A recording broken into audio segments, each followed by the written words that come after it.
r/creepyencounters. Dank_fish_tanks says, Jehovah's Witnesses who aren't actually Jehovah's Witnesses. Anyone heard of this? Not sure if this is the right sub to be posting about this, but recently, a relative told me a kind of weird and unsettling story that I suspect, without any hard evidence, might relate to kidnapping/human trafficking. I'm posting here to see what everyone else thinks, and if anyone has had similar experiences. The story may come off as silly to some, but please be aware I'm just seeking knowledge and perspective. The story came up because we were talking about house hunting.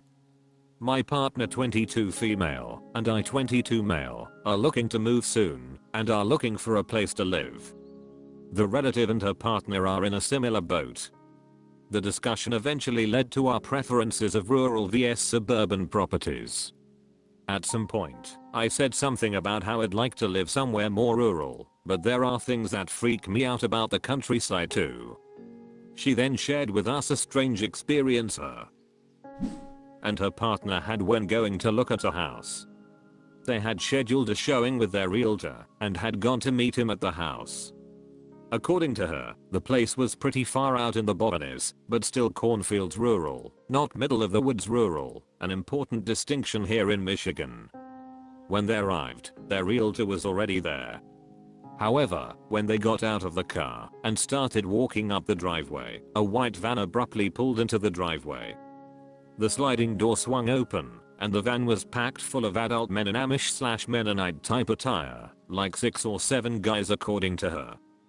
Apparently these guys introduced themselves by saying they were Jehovah's Witnesses and that their church was having a cookout right up the road and that they should hop in and hitch a ride with them.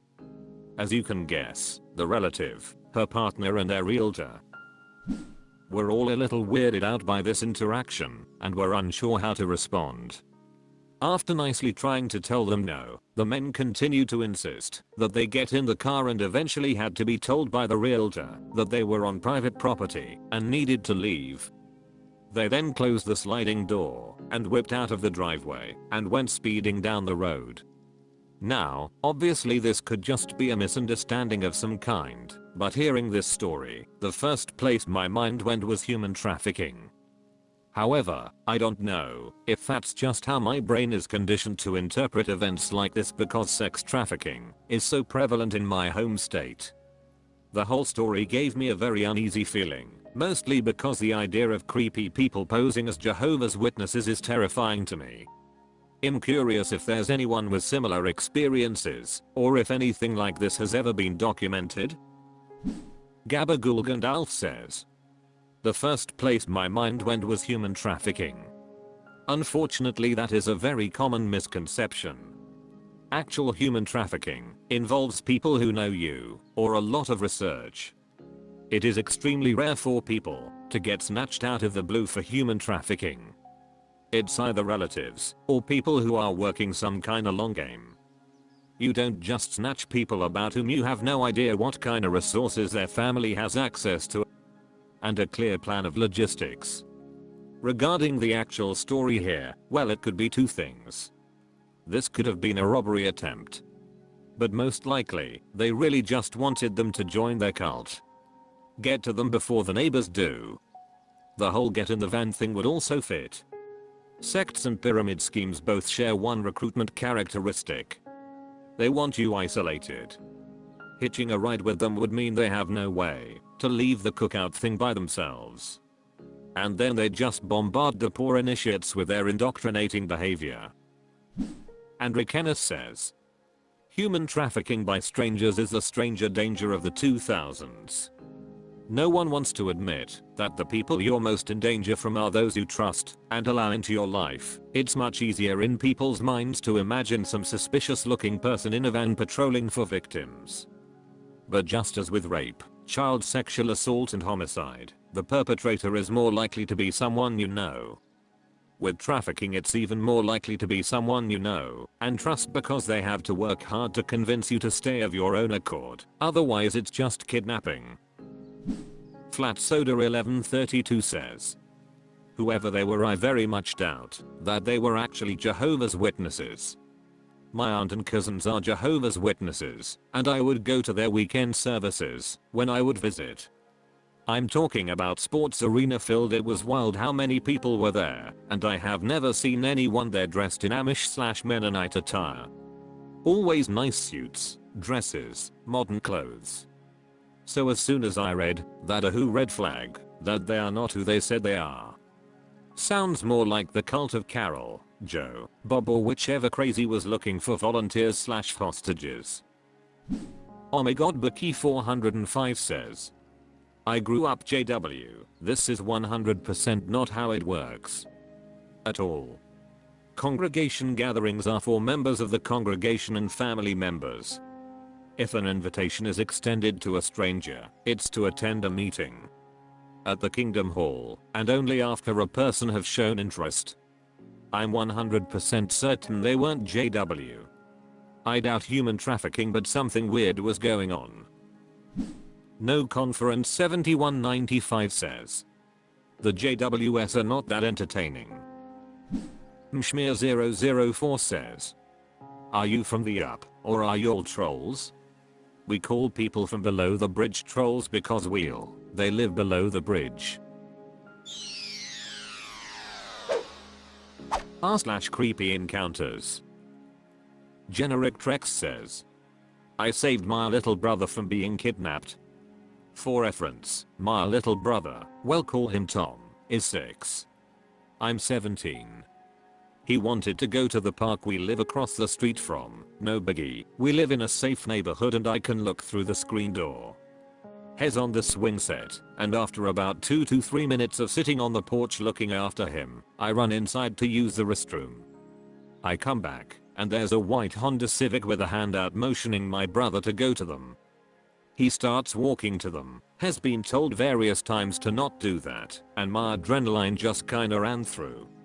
I ran at least 10 miles per hour towards the car screaming to leave. The car dashes off, and my brother is visibly angry at me. He says that Spider-Man was at their house and they wanted him to go. I wasn't gonna try to comfort him, so I told him exactly what would have happened if he went in that car. We filed a police report but nothing has been found yet. And my brother is scared to go to the park. Mr. Dildo says. You gotta talk to your little brother more in depth about the dangers, if you had done so, and he still went to the car. You gotta do better teaching and talking to him. Probably a better job for parents maybe, if you've already tried. Majestic_bell_1415 says. OMG, I'm so glad you got out in time to see that, but I agree your parents need to be more responsible and talk to him. It is not your job to worry about that. You are his hero though. Great job, but yes, totally agree with the other commenter. I don't know. Anamore 777 says. Please never leave him unattended again. Next time, go to the park with him.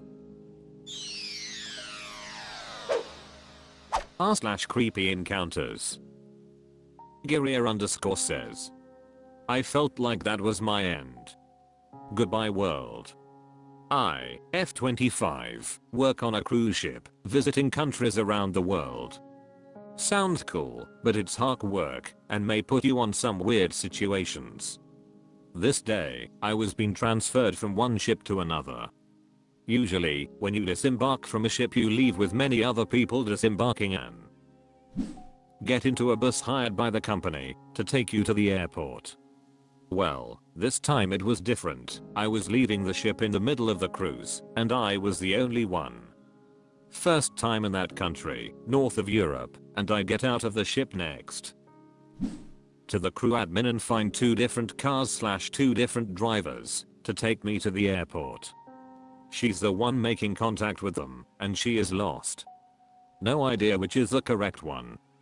One of them starts already taking my luggage and putting on the trunk. The other approaches to stop him and they start arguing badly in their language, which none of us understand. She asks then for the credentials of both to decide with whom she'll send me.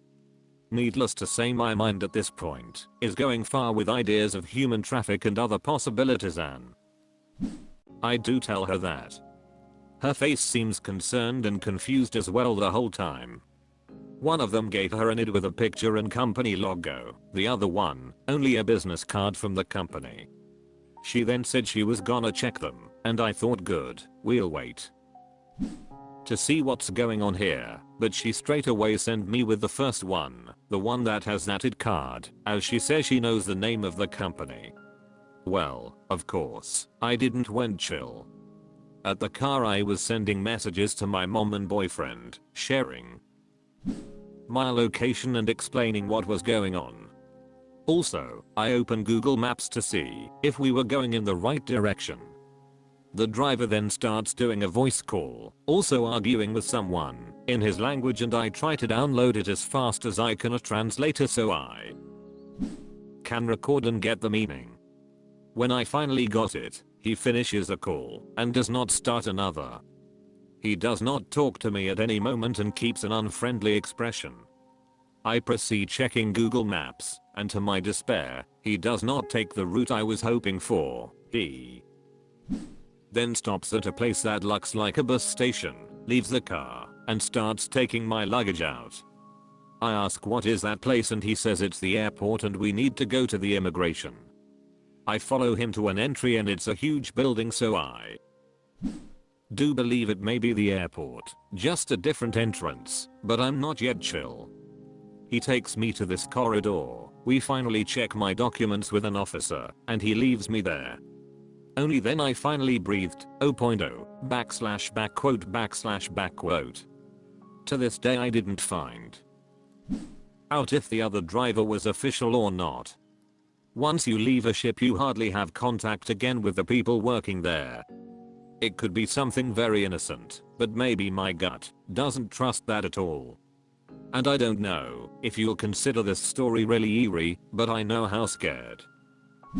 Waffle Scream says, yes, I've had something similar in the past, taking a taxi in a foreign country. The guy didn't follow the route Google Maps showed me. It was a straight line in a main boulevard, but instead he started taking some back alley smaller streets. Thankfully I knew the language and I started a friendly chat with him, and I told him, oh, you took a different route from what I'm used to see from previous rides. He nervously laughed and said he was avoiding traffic. Needless to say he did come back to the main boulevard after I said that.